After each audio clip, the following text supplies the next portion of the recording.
All right, hi everyone, how are you doing? All right, great to see a lot of faces I know from before and to see a lot of new people here. I hope you guys have been enjoying this. This is a great city, a great conference, and I hope you're really soaking it all up and taking advantage of everything you get to do here. All right, so my topic today is a little bit broad if you've read the title, Art and Capitalism, right? We could talk hours and hours and hours about this topic. But here I would like to kind of have possibly a discussion with you. So ideally, feel free to like raise your hands, talk. Let's try to kind of see where we're at. So before I start, obviously I'm not an expert on art. This is to me a little bit outside of, let's say, my comfort zone, but it's a great topic. And the first time I ever dealt with it was when I was talking about Ayn Rand's aesthetics, which is a particularly interesting topic, and I encourage everyone here to get to know it. A lot of you, I'm sure, know a lot about Ayn Rand, but the aesthetics are kind of the part of the philosophy of objectivism that's most often ignored, but it's quite interesting. So today I'm not really going to be presenting you the objectivist view of art, but I am going to be using the definitions that Ayn Rand uses to kind of discuss these topics because I think they're really good definitions. So let's start from the very basics. Okay, we have these two terms, art and capitalism. Does anyone here maybe remember Ayn Rand's definition of what art is? Yeah, please. Art is selective recreation of reality based on artists' metaphysical value. Exactly. So in case somebody didn't hear it, art is a selective recreation of reality according to the artist's metaphysical value judgments. I think that's a really good definition of art. Okay, and then on the other hand, again, we're at the Students for Liberty conference. I'm sure all of you here know what capitalism is, but it's one of those terms that are defined differently by different people. You know, some people define capitalism purely as an economic system of free exchange. Some people view it as a little bit more of a wider thing. Objectivism tends to look at capitalism not only as an economic system, but as a social system based on free exchange between free individuals, right? All exchanges in this type of society are done voluntarily. And obviously, if you're here, there's a very big possibility that you think capitalism is a really good system or the best possible system, and I would definitely agree with that.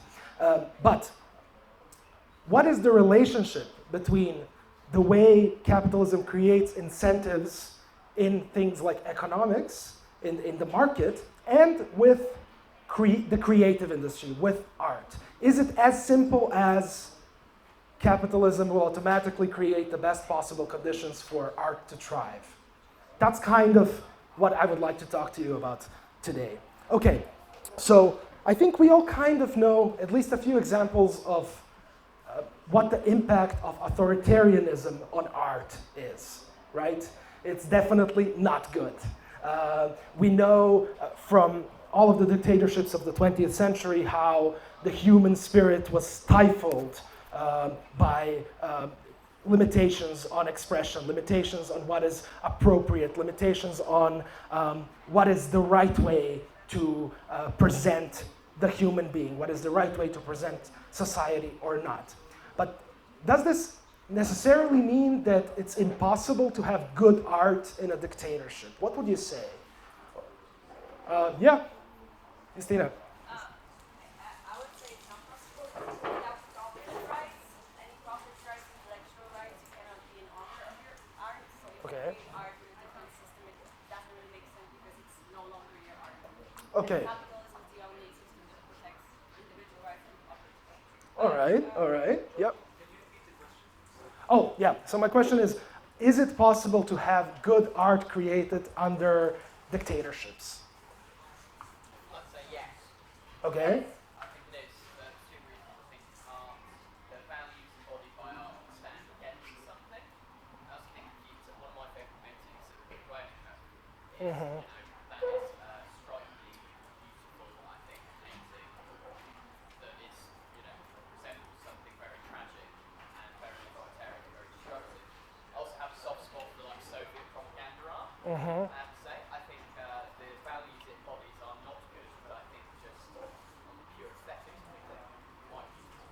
Yeah. So why not? Okay, so here we have two quite different perspectives. No, I think I misunderstood the question. I think Okay. good art can be, of course, created under different systems, but Uh-huh. it's just you're not an owner.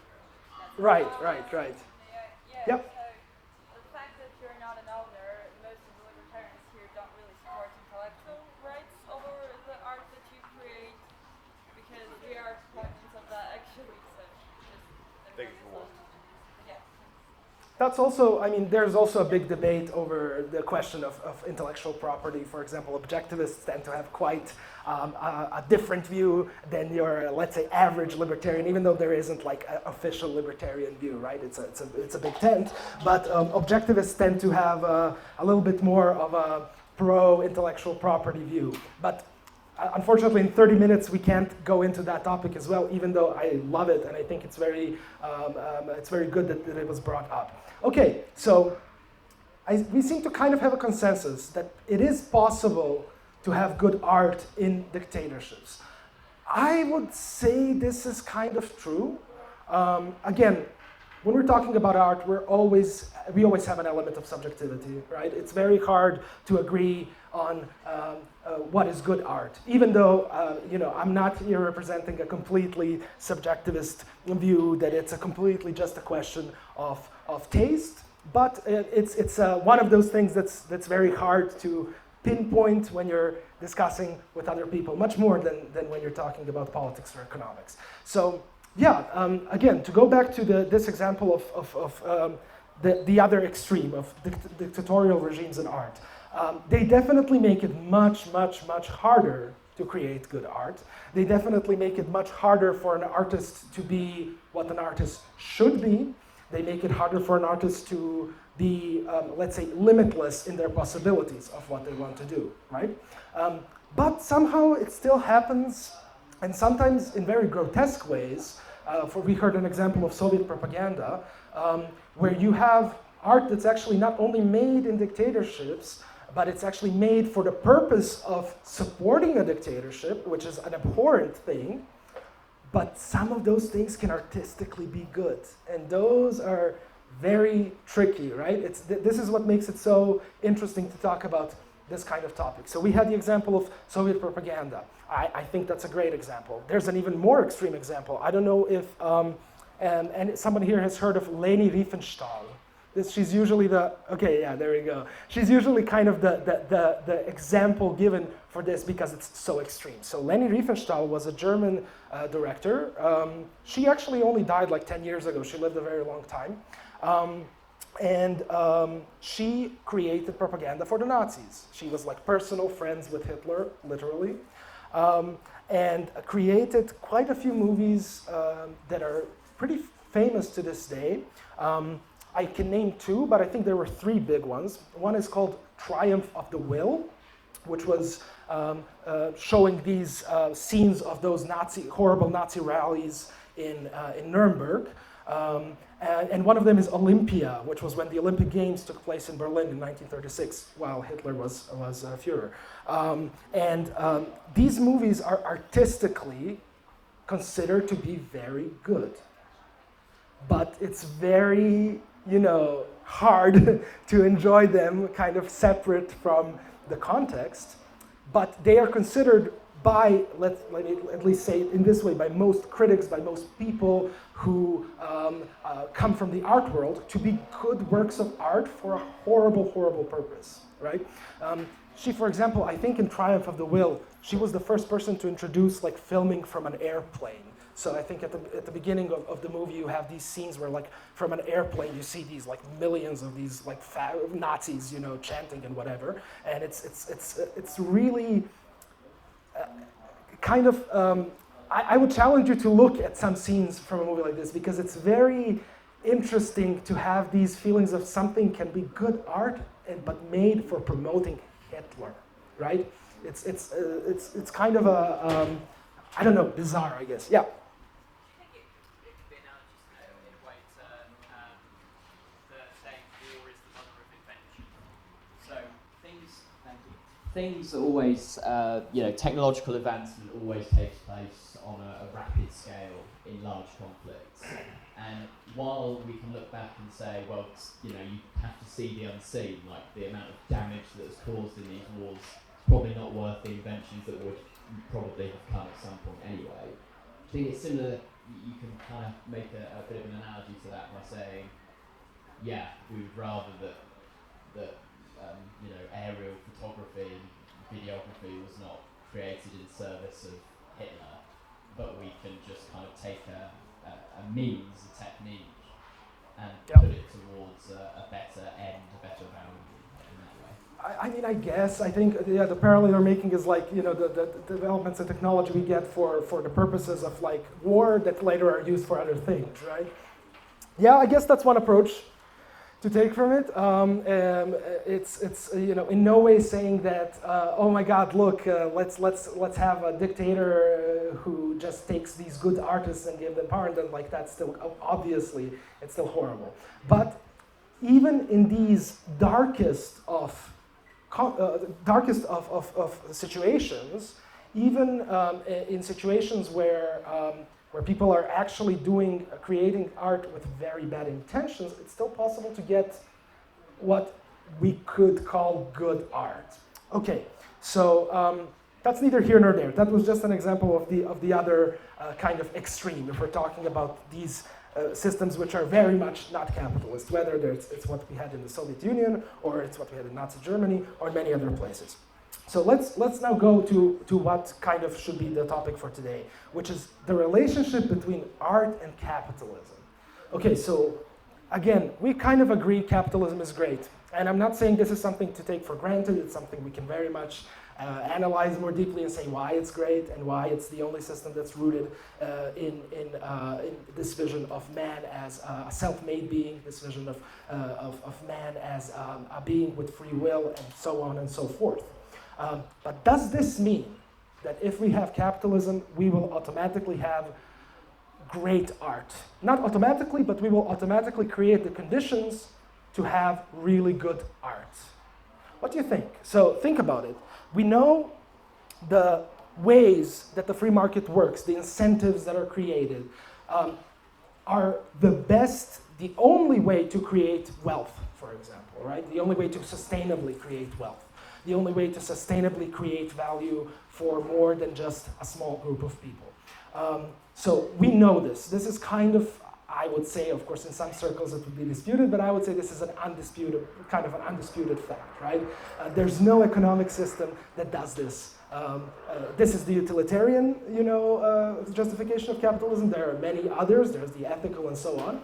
But if we look at the way art is created, and think of art in a very broad sense. Don't think of just high art. Don't think of just Mozart and Beethoven. Think of a popular culture. Think of sitcoms. Think of the 20th century, maybe more than classical art.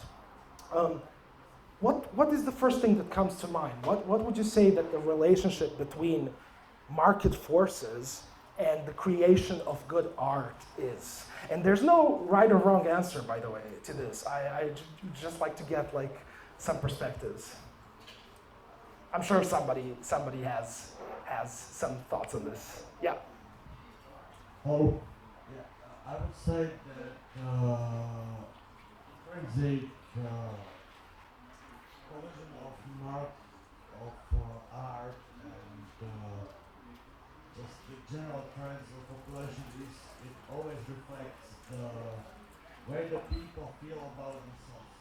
Mm-hmm. And that can very, very much like in the population and stuff like that. But it's always reflecting what the average person is feeling. And Okay. I think that's the main, not purpose, but just like The mechanism. mechanism, yeah. Mhm. Yeah. All right. Does somebody else have something? Yeah, please. Yeah, I think it gives you it kind of creates the broadest possible material abundance. It literally gives people access to the materials required to make art. Again, it's just a basic market point. Capitalism capitalism or free markets, whatever you want to call it, creates abundance. It also is a kind of decentralised supply of paint. You know, can you really claim to kind of paraphrase Milton Friedman a bit? Can you really say that you have the freedom to create whatever art you want if a government bureaucrat is in control of a monopoly supply of paint? You don't think you can. And it also, you know, if capitalism, free markets are a necessary consequence of individual liberty, that also means that you sit in a system where dissent is permitted and embraced in some way. So much of good art throughout history is dissent. And it also, it gives you a mechanism for success and failure as well. People willing to put their dollar to art. Yeah, that's, I guess, how art is popular or not popular. Who decides, the consumer or the bureaucrat? But to your question, does it automatically mean we get good art? No, because what it will do is will mean the most successful profit-making art is that which can basically derive the most popularity, the most dollar-based votes from the people. And we all disagree about art. You might say that, you know, you might like Friends. I really don't like Friends, but it is one of the most popular sitcoms, and I disagree with people who like Friends. It's so popular. All right.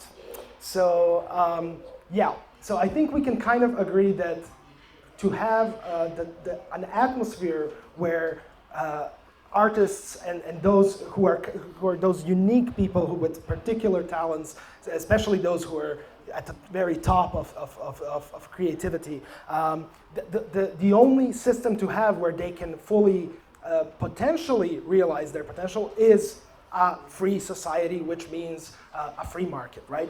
But I think that's, I would say, uncontroversial to say, at least at this conference. But I would like to, for kind of these last 10 minutes, take something that's, all right. Look at this topic from a little bit of a different view and a very, let's say, not usual for libertarians view, and we'll take a little bit something from Marxists. Now, hear me out. Wait.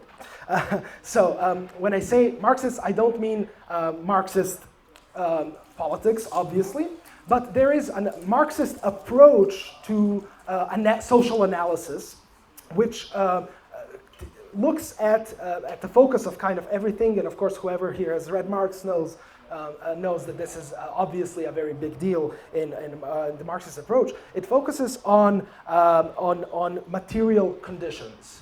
How do material conditions in different eras of history impact things like culture, like economics, economics obviously, but things like art as well. For example, I don't know if any of you have heard of this. If we talk about popular music, rock music, there's this very, very interesting term called the album era, which is something that existed between the 1960s and basically the 2000s. Have any of you maybe heard of this concept, the album era? Obviously, we're talking about the musical album. Okay, so basically, before the 60s, the primary form that popular music was released in were singles, right? It wasn't common to have a full album of like 12 songs or whatever. When the long play record, the vinyl record, was perfected and let's say available for the market, it was originally for like classical concerts and stuff like that. Early rock and roll and other forms of popular music were still mostly released as singles. It wasn't very common to have the art form as a musician of releasing a whole album with kind of a concept. That kind of started in the 60s and kind of ended in the 2000s for the simple reason of the material conditions of the way that the music was released were conducive to this format. Before the long play record became available widely, we had the singles and eight-track tapes and so on that were not conducive to this format.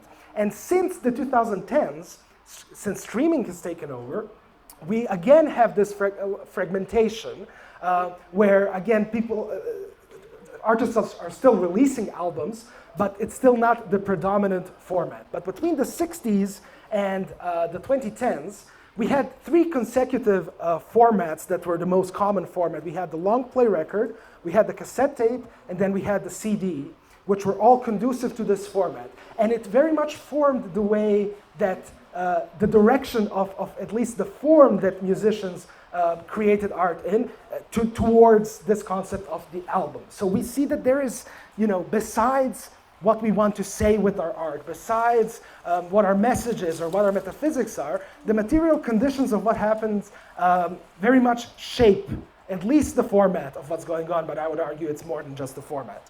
So when we think of these market principles, and we know that they are obviously better than any alternative, but have any of you heard of what's been happening with, for example, Disney and China? So Disney owns a lot of these superhero franchises, which are huge right now. And there's a few other companies that were also, it wasn't just Disney. The Chinese market is a market with millions and millions and millions of consumers, and obviously very lucrative, right? But we also all know what kind of political system they have. And now, there is a little bit of a dilemma. There is a market initiative to create movies that are not going to be flagged by Chinese censors. Now, obviously, we're talking again, we're not talking about capitalism in China. This is obviously not capitalism when you have a communist party that controls stuff like this. But the principle that these companies work with, like Disney, is that they want to maximize their profits. And good for them, they should, that's not bad. But here, the mechanism of maximizing their profits does create an incentive to self-censor. I don't know if you've heard. Do you know what one of the reasons is that we have so many superhero movies that are like the big thing we have now, and not movies that we don't have as many big blockbusters that deal with like more social topics, political, and so on. It's because this is now the most lucrative thing to do. Hollywood now massively not only creates movies that are more fit to not being censored in China, sometimes they create special versions for China where they take out even the slightest little bit of anything that could be construed as critical, and then publish it. And what I'm trying to say with this example, and in no way does this mean that there is some alternative where we create some regulation which magically solves this. What I'm basically trying to say, and unfortunately we don't have a lot of time left, so I have to wrap up here, is that even though the only way to have possibilities for free expression is to live in a free capitalist society, that's the only way, there's no alternative to that. It's no guarantee that it will automatically lead to a better quality, or even, how would I put this, art that reflects the freedom of the human spirit more. There are also market incentives to create bad art. There are market incentives to create propaganda for the Chinese Communist Party, or at the very least, something that's inoffensive to the Chinese Communist Party. What does this mean? Again, it doesn't in any way mean that we need regulations to solve this. That's the worst possible conclusion you could take from this. I think what I would leave you with, and of course this is a big topic and I would love to talk to some of you after this if you want to continue, what I believe is that with this amount of freedom that we have a lot of added responsibility. Not responsibility in some Kantian sense, in some metaphysical sense, responsibility in the sense that if we like, and if we know aesthetically to recognize good art, we need to take on this task of dividing and making a difference between the good and the bad. There's this big libertarian saying where you vote with your wallet, right? You vote with your wallet when you buy a product, when you choose one company over another. We absolutely do that, but we do one more thing today, especially in this attention economy with social media, where our attention is also a currency that's very valuable. You are also voting with your attention. So again, to wrap this up, I would say, think about it this way. Capitalism is needed to have any sort of possibility of creating good art in the sense of releasing human potential. But it is not enough. It is only the basis. There's a lot more built up on that. People, okay, I wouldn't say Friends is the worst thing in the world, but people watch bad stuff. There's no reason to ban it. There's no reason to approach it in any authoritarian way. But it is something that stands not in contrast, but in addition to the economic and political basis we have. So just because we have capitalism doesn't mean that we are going to live in an artistically fruitful age. We have an additional responsibility to vote with our attention and with our pockets and to recognize good art for what it is. Thank you very much.